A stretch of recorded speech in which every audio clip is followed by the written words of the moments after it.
Assalamualaikum warahmatullahi wabarakatuh.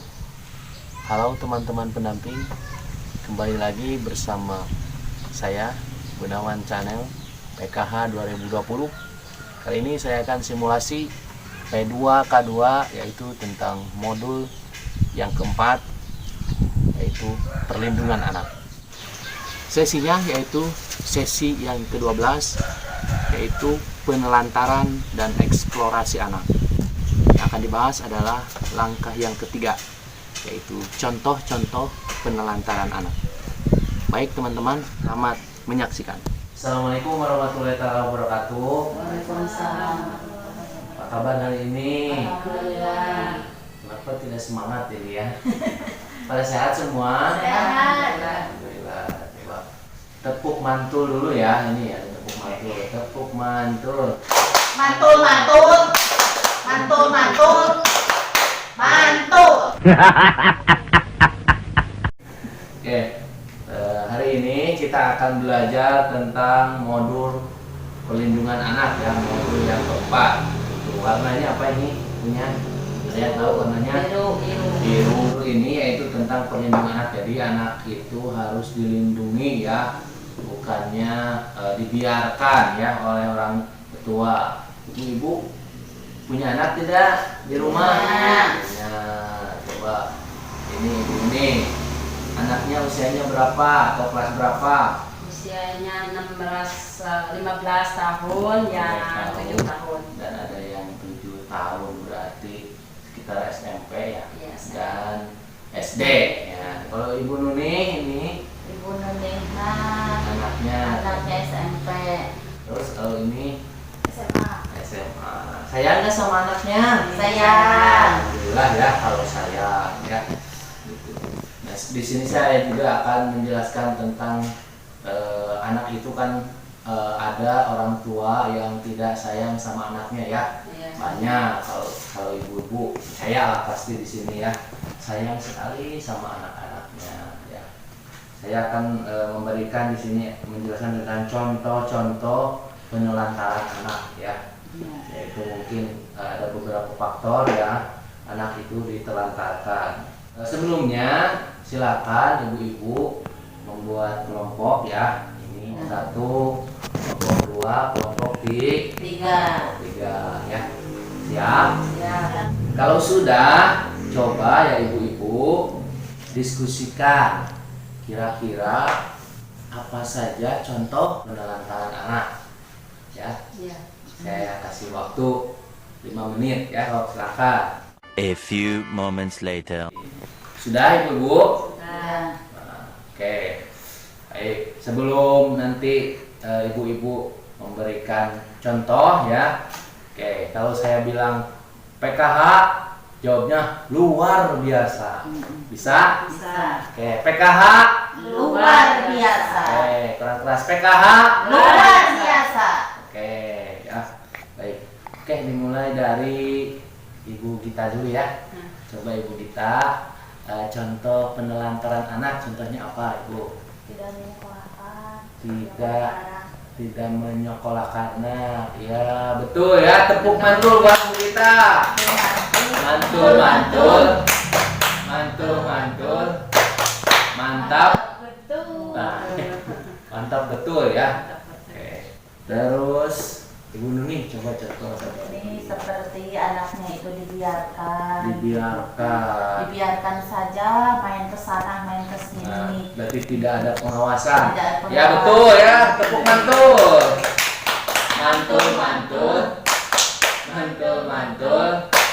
Mantap betul. Ya oke. Nah Ibu sana ya, coba apa? Ada tidak? Ada. Apa? Tidak peduli. Tidak Mau sakit, peduli, mau apanya. mau sakit, berarti hampir sama ya. Dibiarkan. Oke, tepuk mantul buat Ibu sana. Mantul.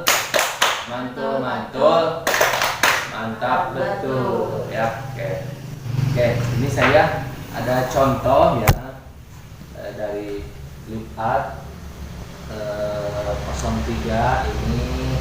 Tolong nanti ibu-ibu untuk bersedia membacanya ya, satu orang satu saja atau satu orang dua saja ya. Ini adalah berikut contoh-contoh penelantaran. Nih judulnya contoh-contoh penelantaran anak. Contoh penelantaran anak. 1. Tidak memberikan makanan yang sehat, aman, dan bergizi. Tidak diberikan tempat tinggal dan pakaian yang layak.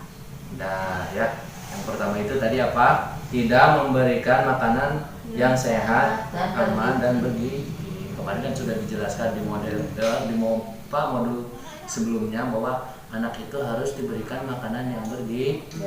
Anak mau makan dibiarkan saja ya, boro-boro bergizi ya.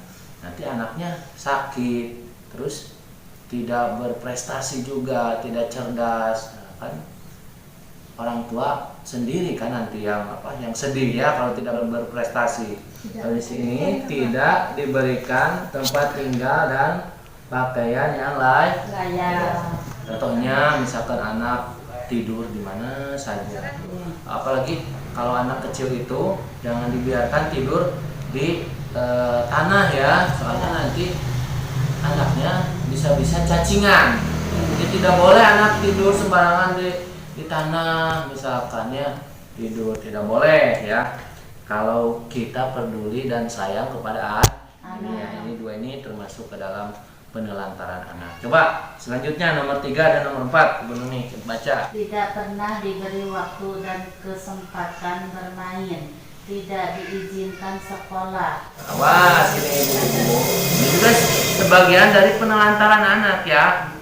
Kita sebagai orang tua harus tahu anak itu disuruh saja ya, itu mempekerjakan anak itu disebutnya ya.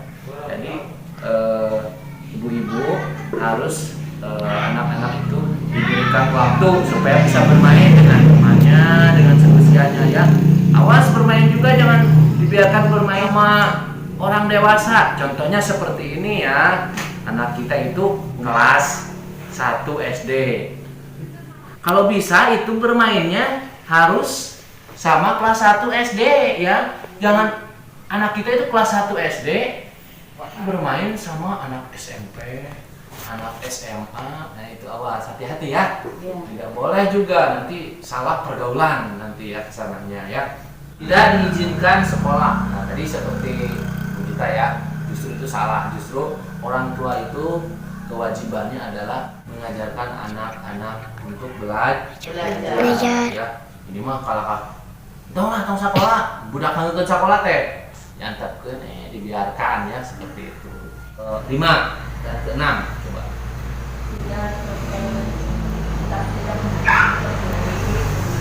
Ini tidak melakukan imunisasi terhadap anak. Tidak ke posyandu untuk menimbang berat dan tinggi badan. badan. Ini bagi anak-anak yang masih kecil ya, balita, tidak melakukan imunisasi terhadap anak. Apalagi ke zaman sekarang banyak makanan-makanan atau jajanan-jajanan yang mengandung bahan kimia. Ini kalau anak kita, bayi kita tidak diimunisasi nanti gampang sakit. Terus kemudian ini tidak ke posyandu untuk menimbang berat dan ukur tinggi badan. Setiap itu kalau ada perubahan posyandu suka kan di kampung ibu suka kan posyandu ada. Nah, suka itu harus dibawa, jangan malas kalau kita sayang sama anak. Kalau ada ya tolong, kalau ada misalnya tetangga ataupun anak kita ya atau siapa saja cucu kita yang dibiarin saja gitu ya, posyandu tidak dibawa ke posyandu, nanti bisa-bisa itu anak gampang sakit ya, atau kelainan. Selanjutnya Ibu ya. Tidak ada posyandu untuk menimbang. Yang ini. Tidak dibawa berobat ke puskesmas, Terus? layanan kesehatan lain. Terus? Jika anak sakit. Terus yang Tidak mengandung pendidikan anak. tidak mendukung pendidikan anak. Oke, terima kasih ya Ibu ya. Ya, tidak dibawa berobat ya ketika anak itu sakit, misalkan anak kita demam atau sudah seminggu, dibiarkan saja, itu termasuk kepada penelantaran anak. Ya kalau kita sayang ya, kita kan orang tua ya. Kalau tidak sama orang tuanya ya sama siapa lagi gitu ya anak kita. Terus kemudian ini tidak mendukung pendidikan, sama ya, sama dengan yang lain. Kalau anak tidak mau sekolah, ya marahin ya. Kalau anak berprestasi, disebutnya itu reward and punishment ya. Kalau anak tidak bersekolah, marahi, ya nggak apa-apa ya, asal jangan berlebihan marahinya. Tapi kalau anak berprestasi, harus kita kasih hadiah ya, pelukan, ciuman, atau ada hadiah lain, misalkan dikasih sepeda dan yang lainnya ya. Terus kemudian itu lanjutnya balik lagi, tidak memberikan kasih sayang, tidak memberikan perhatian, tidak mendengar pendapat anak, tidak memberikan kesempatan beribadah, tidak mengenalkan nilai-nilai baik dan buruk, tidak mengajarkan untuk menghargai dan orang atau berhubungan dengan orang lain, ditinggal sendiri, didiamkan dalam kurun waktu tertentu, dan tidak dipeduli. nah ini ya, didiamkan dalam kurun waktu tertentu. Ini padahal di kita itu banyak ya, contohnya seperti ibunya misalkan merantau ke Saudi, ke Arab, didiamkan. Terus ayahnya juga misalkan kerja di kota misalkan ya, jadi orang tuanya dua-duanya tidak ada. Nah, ini mempengaruhi ya, banyak sekali yang mempengaruhi, baik emosi, kecerdasan ya, tingkah laku anak terhadap orang lain. Terus kemudian sama juga ya, fisiknya juga bisa terganggu karena tidak ada perhatian dari anak ya. Nah, seperti itu. Ini paham semua, paham? Nah, kira-kira kalau misalkan dari contoh-contoh penelantaran tadi di sini, akibatnya apa saja? Anak bisa bengong sendiri, tidak ada yang lain. Ya, lihat saja dari sini ya. Tidak diizinkan sekolah, otomatis anak itu tidak bisa menulis, tidak bisa membaca ya. Nah, beradaptasi.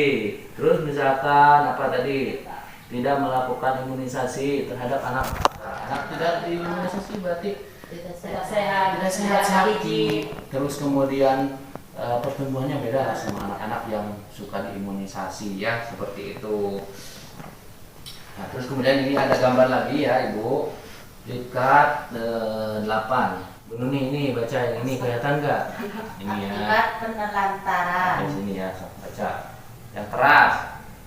Putus sekolah, kurang gizi, celaka sakit, digigit binatang, kalajengking, kecoa, ular, anjing, dan lain-lain.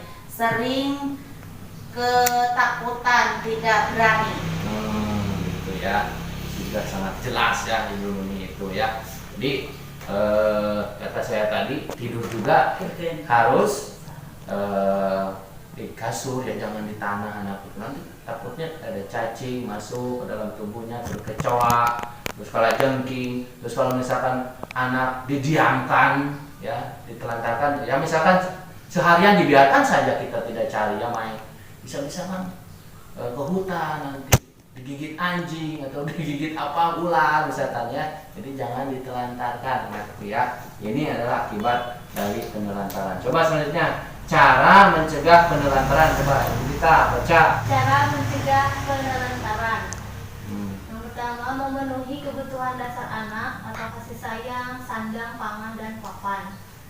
Meluangkan waktu untuk bersama dengan anak, berbagi tugas dalam mengasuh anak, mendidik anak tentang apa yang boleh dan tidak boleh dilakukan, memperhatikan pergaulan anak, memperhatikan perkembangan anak, menitipkan anak keluarga atau ke kerabat yang dapat dipercaya pada saat orang tua tidak berada di rumah, menitipkan anak di tempat penitipan anak, mengkonsultasikan masalah keluarga dengan aparat setempat atau penyedia layanan atau misalnya guru haji, bidan, dan lain-lain. Bawa anak ke tempat kerja jika ada fasilitas yang aman. Konsultasikan dengan pendamping PKH untuk membantu solusi yang baik. Oke, berikan tepuk mantul buat Ibu kita. Mantul, mantul. Mantul, mantul. Mantap betul ya. Oke, Ibu-ibu. Ini sudah jelas ya tadi ya bahwa anak itu ya pokoknya harus diperhatikan, jangan ditelantarkan. Kalaupun kita mau pergi, dititipkan dengan orang yang benar ya. Kalaupun pendidikan jelek, minimal ke gurunya ya titipkan ini anak ini. Sama saja ya. Berarti kalau anak itu di sekolah itu berarti dari pagi sampai siang tetap saja ya harus dititipkan ke gurunya, jangan dibiarkan anak ke sekolah ya, seperti itu. Terus ya, sebelum mengakhiri ini ada permainan dulu ya sebentar ya. Kalau saya pegang ini hidung satu. Kalau saya pegang telinga dua. Ibu bilang dua gitu ya berarti. Kalau kepala tiga. Kepala Tiga. Satu. Dua. Oke ya. Terus kemudian mata itu apa? Mata 4. 3, 4 berarti ya. Ini bibir 5. 5. Udah ya cukup ya. 5 ya. 1, 2, 3, 4, 5. Lagi. 1, 2, 3, 4, 5. Oke, bisa? Bisa. 1, 2, 3, 4, 5. 2, 3,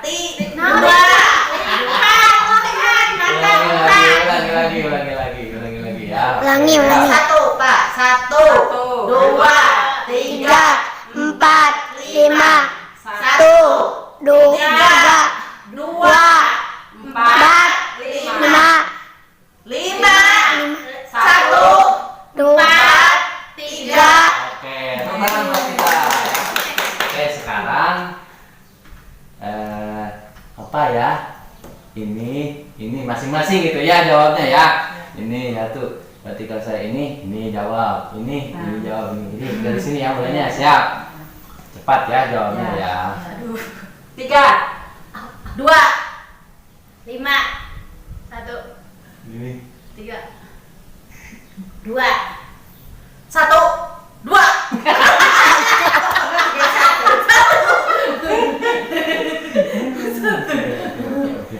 Oke ya. Kalau sekarang ibu yang memperagakan, saya yang ucap, ibu yang mau diam mulutnya ya, semuanya ya diam. Oke, 3. Jangan melihat temennya, lihat ke saya, lihat ya pandangannya. 3, 2. Ini salah, ya jangan lagi ya. 2 Oke, bang. satu kali lagi ya, terakhir ya. 4. Salah ibu Nur. Ayo. Ayo salah. 2, 3, 5, 1, 2, 3, 4, 2.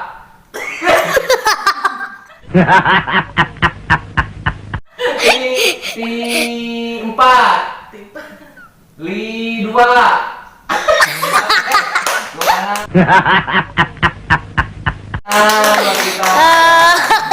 Oke, tepuk mantul dulu ya, tepuk mantul. Mantul. Mantap. Betul. Oke, terima kasih ibu-ibu ya yang sudah hadir pada hari ini. Tolong kepada ibu-ibu yang lain untuk bisa hadir ya pada kesempatan selanjutnya. Terima kasih ya ibu-ibu ya atas kedatangannya. Saya harapkan mudah-mudahan pertemuan selanjutnya kita bisa bertemu lagi dalam keadaan sehat dan panjang umur. Terima kasih. Assalamualaikum warahmatullahi wabarakatuh. Waalaikumsalam warahmatullahi wabarakatuh.